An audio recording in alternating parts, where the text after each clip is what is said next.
नमस्कार, राज्यसभा टीवी के खास कार्यक्रम संसदीय वाद विवाद में आपका स्वागत है। मैं हूं अरविंद कुमार सिंह।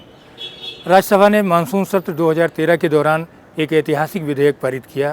वह था भूमि अधिग्रहण से संबंधित। इस विधेयक को लेकर राज्यसभा में बहुत ही गंभीर बहस हुई और सांसदों ने किसानों और अन्य वर्गों के हितों को लेकर कई अहम सवाल उठाए। इसके पहले 119 साल पुराने भूमि अधिग्रहण कानून को लेकर तमाम खामियां थीं। खासतौर पर किसानों की ज़मीनों की डकैती सी हो जाती थी, लेकिन नए कानून के बाद किसानों को काफ़ी राहत मिलेगी। आइए आपको दिखाते हैं यह वाद विवाद।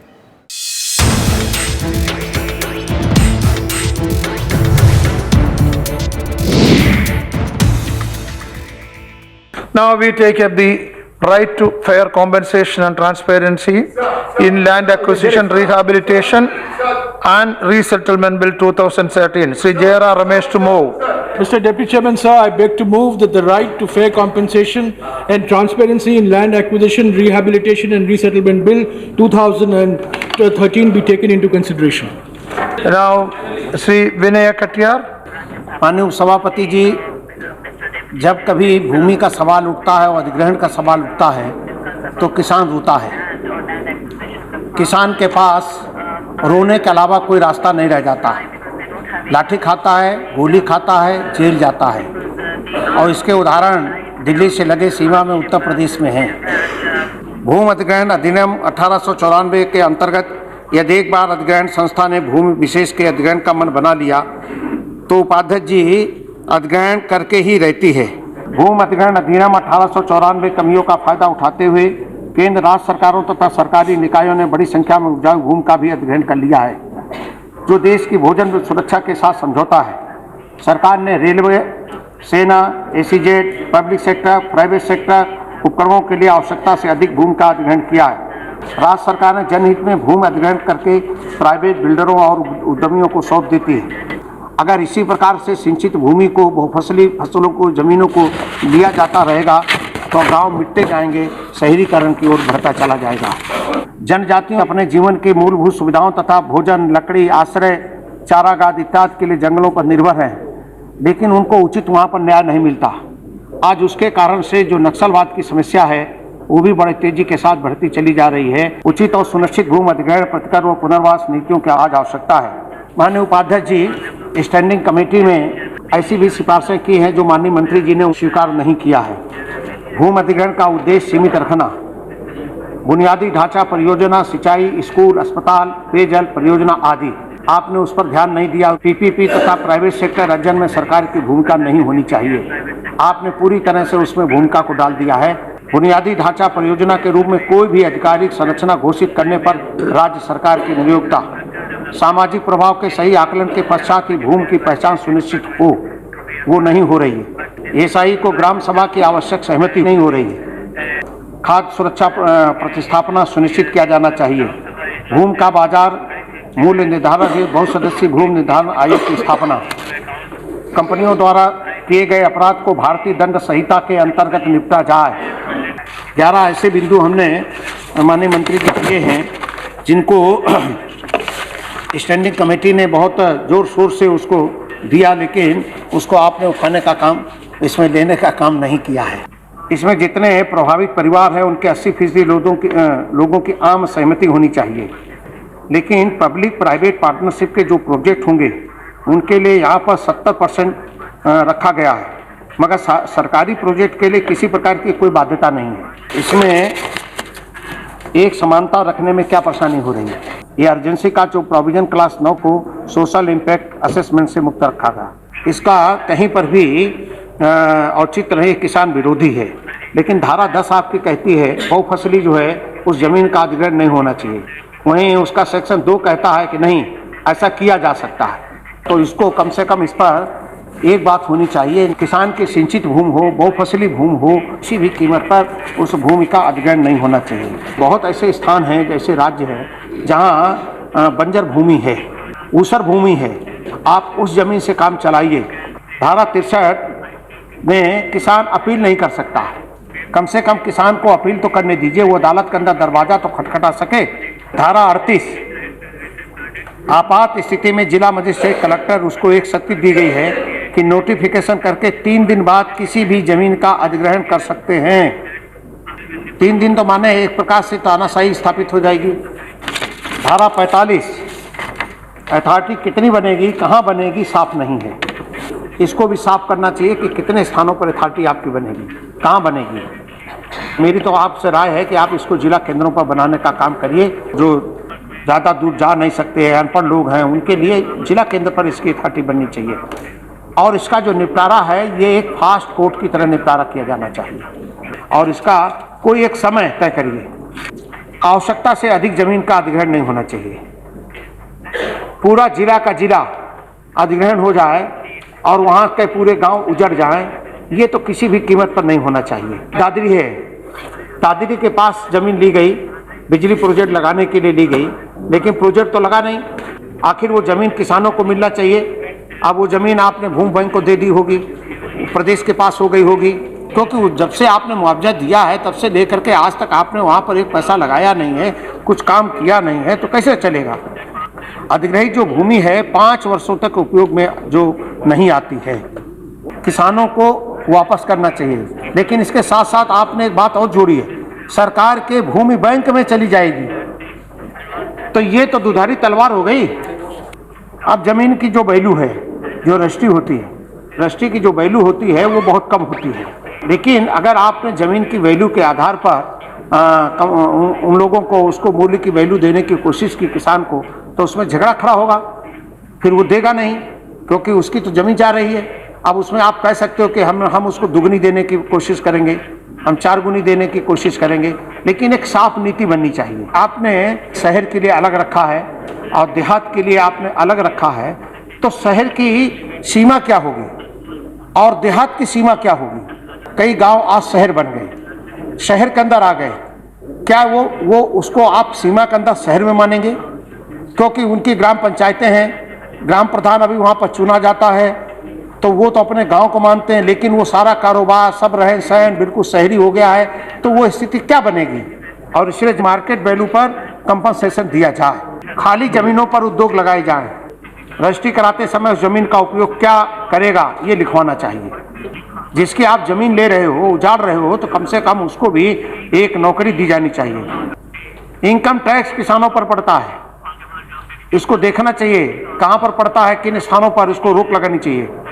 विस्थापित लोग 2.5 एकड़ वाला किसान आज पूरी तरह से भीख मांगने की स्थिति में हो जा रहा है, जहाँ पर आप जमीन का अधिग्रहण कर रहे हैं। अपील करने का अधिकार नहीं आप दे रहे, जो कलेक्टर कहेगा वही होगा, तानाशाही हो जाएगी हमारे देश के अंदर। किसानों को नहीं सुना गया, ये अंतिम बात हमारी है। माननीय मंत्री जी से निवेदन है कि आप बात को उसमें से कुछ जो संशोधन हमने कहे हैं उसको स्वीकार करेंगे। बहुत बहुत धन्यवाद। Now Sri Shandaram Nayak.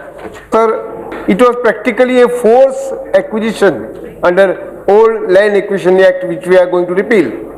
Forced acquisition in sense there was practically no remedy, and the rates fixed by the land acquisition officer were very, very low.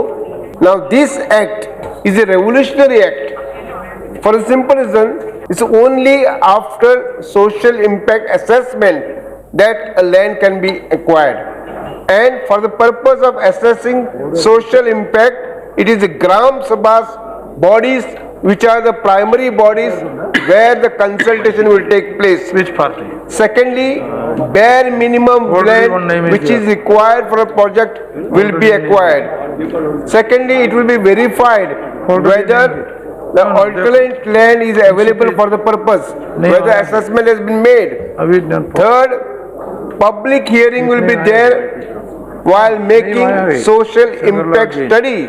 People will be asked as to what are their opinions. Then study report. After it is prepared, it will be published, it will be uploaded on the website. Within 10 months, if the notification is not issued, the acquisition will lapse.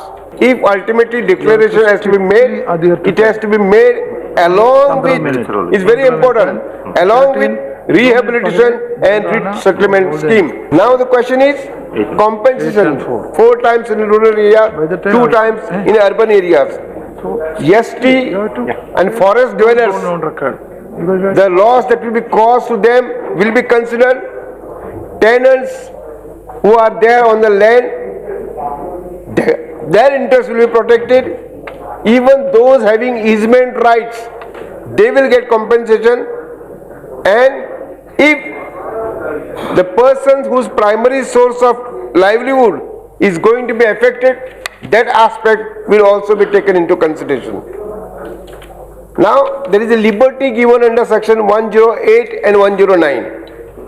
If a state government would like to give more compensation, they will be free to give better facilities, better compensation than what is provided. Today, after acquisition, if a person, we require a land. If there is a house on the plot of land, house site will have to be given. If there is an agricultural land, alternate land will have to be given. And then mandatory employment to those affected by acquisition. Now question is, if sometimes lands are transferred after acquisition, then 40% of the increased value will have to be paid to the landowners. This is also an additional benefit to those whose land is acquired. After the award is passed, if those to whom the rate fixed by the land acquisition officer is not agreeable, then special authorities will be appointed under this act to decide about land acquisition matters. Now, no multi-crop land will be acquired.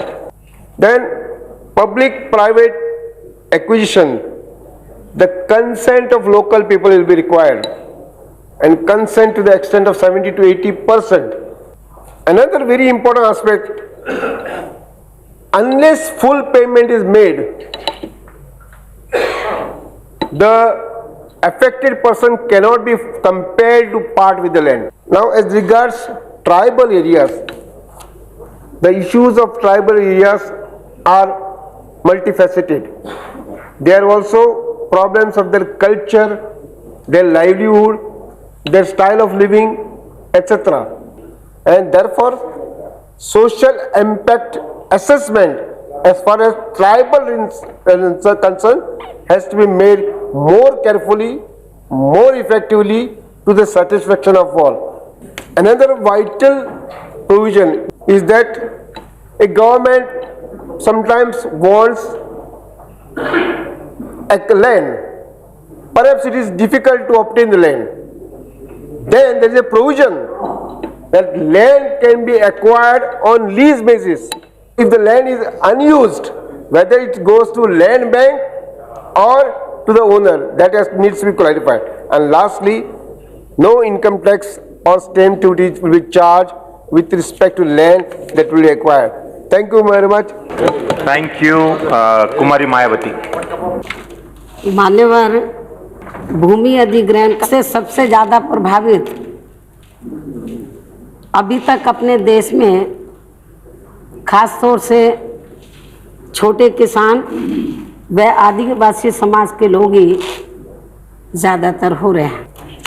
जो अब ये नया भूमि अर्जन पुनर्वासन व पुनर्व्यवस्थापन विधेयक 2011 लाया है, राज्यसभा में भी पास हो जाने के बाद 119 साल पुराने भूमि अधिग्रहण अधिनियम 1894 की जगह ले लेगा। केंद्र की सरकार ने इस विधेयक में राष्ट्रीय आम सहमति जरूर बनानी चाहिए थी और इसमें किसानों को भी और जो सफरर लोग हैं और जो वीकर सेक्शन के लोग हैं, आदिवासी लोग हैं, उनको भी शामिल कर लेते। उससे फिर ये नीति ज़्यादा से ज़्यादा मान्य होती।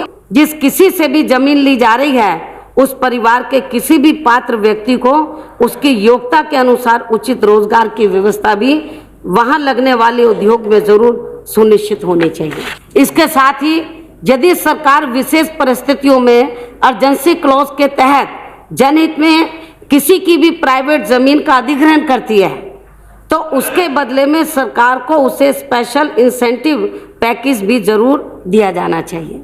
माननीय मंत्री जी को ये जरूर मालूम होगा कि हमारे देश में जितनी जमीन पर खेती होती है उसके लगभग या उससे ज़्यादा खेती करने के लिए जमीन आज भी सरकार के पास खाली पड़ी हुई है। तो जिनको कुछ नहीं दिया गया, गलत रास्तों पर चलने के लिए मजबूर हो गए, तो उन भूमिहीन लोगों को जो पैदल हो गए हैं, यदि उनको कम से कम 3-3 एकड़ जमीन देने का भी प्रावधान इस विधेयक में कर दिया जाता तो मैं समझती हूँ कि उनके लिए, उनके ऊपर बहुत बड़ा उपकार होता। धन्यवाद। धन्यवाद।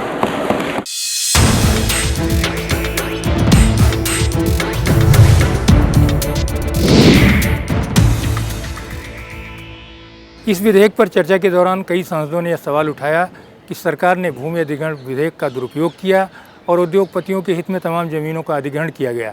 फिलहाल हम लेते हैं एक छोटा सा ब्रेक और इसके बाद दिखाएंगे आपको वाद विवाद के कुछ अंश।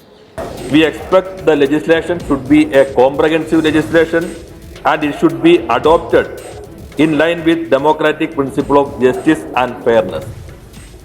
But sir, whether the people who displace for a national highway project will get this benefit, whether the people who displace for a railway project will get this benefit as per your new legislation, whether the people who displace for a metro rail project will get the benefit as per this act, whether the people who will displace for an electrical power generation project will get this benefit, sir? Definitely no, sir. 90% of the land acquisition will not come under the purview of this act.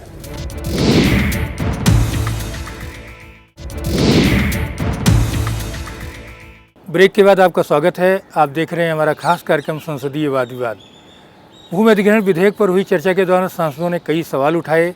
उनका मानना था कि सरकार को यह सुनिश्चित करना होगा कि कोई भी फसली ज़मीन का अधिग्रहण न हो और उपजाऊ ज़मीनें किसी भी हालत में न ली जाएं।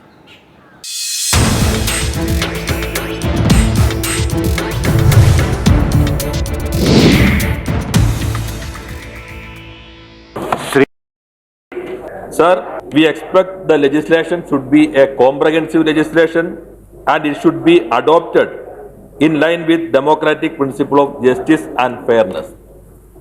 But sir, whether the people who displace for a national highway project will get this benefit, whether the people who displace for a railway project will get this benefit as per your new legislation, whether the people who displace for a metro rail project will get the benefit as per this act, whether the people who will displace for an electrical power generation project will get this benefit, sir? Definitely no, sir. 90% of the land acquisition will not come under the purview of this act. Sir, there is another clause, that is 106(2). In addition to 106, it empowers the central government to make any changes to the Schedule 4. That means the executive can decide. This is totally a cheating to the people. Sir, the minister is not ready to accept the major recommendation of the standing committee. If 1061 and 1062 is there, then there is no relevance of this bill, sir.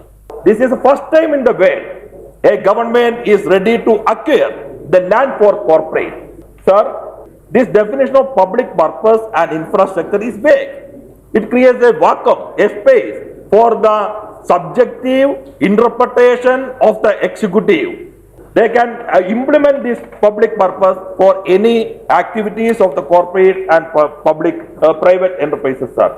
Then this urgency provision. Our demand, the urgency should not be invoked for private companies and be restricted to national defense and all other process to seek consent, hear objection and undertake a social impact assessment must continue, sir. Compensation law land for the displaced person in irrigation projects. Sir, social impact assessment study must be binding and should not be overruled, and there should be some distinction in between the acquisition for PSU and the government with the private and PPP projects, and SC, ST and small and marginal farmers should receive land for, sir. The tenants is the most suffering part of the country, sir. They are actually working in the land. Then the compensation should be given to the tenants, sir. I hope the minister actually take this point. Thank you. Derek O'Brien.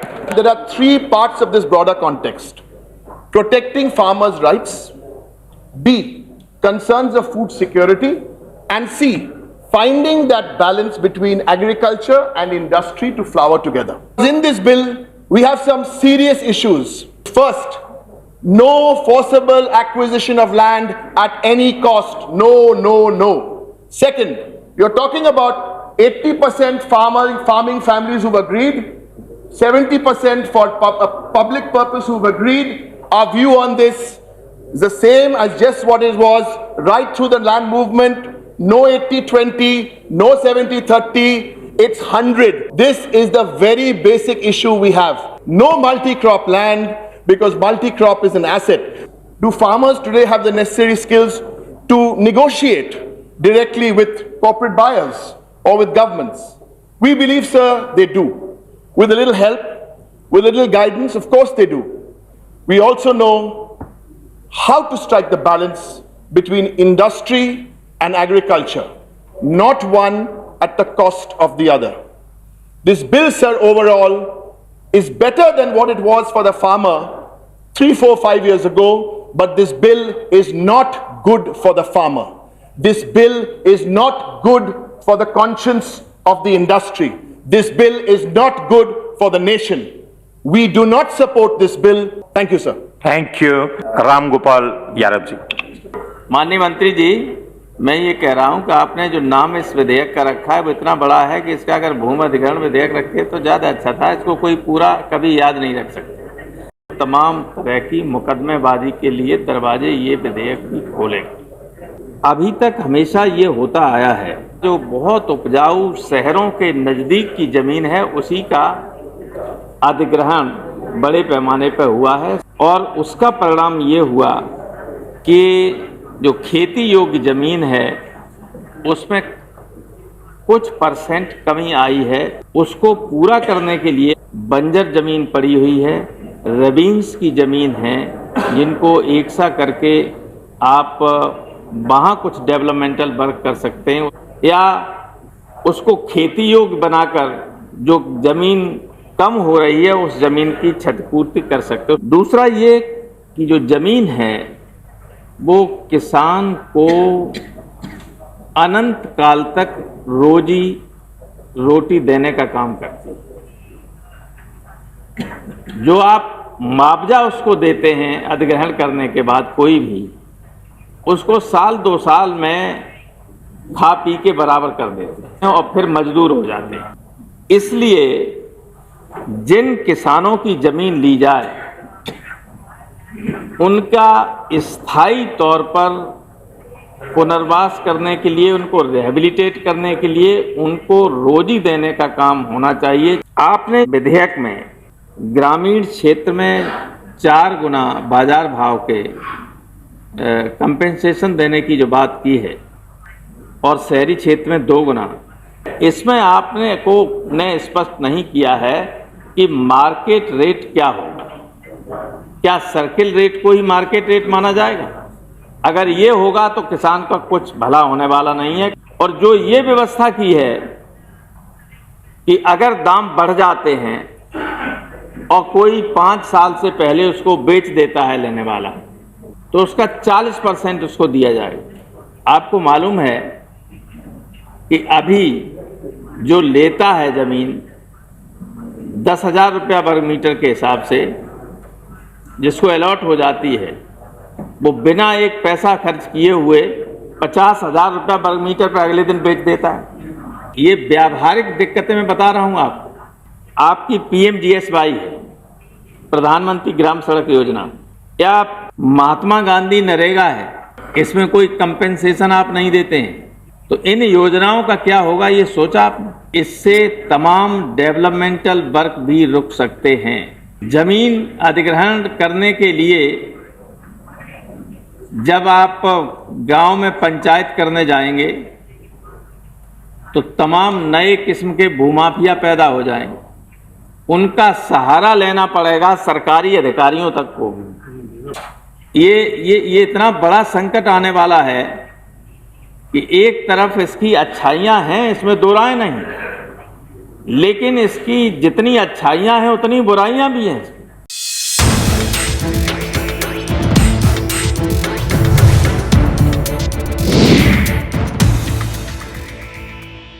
भूमि अधिग्रहण विधेयक पर बोलते हुए सांसदों ने जहां एक ओर छोटे किसानों और आदिवासी समुदाय के किसानों की बातों को उठाया।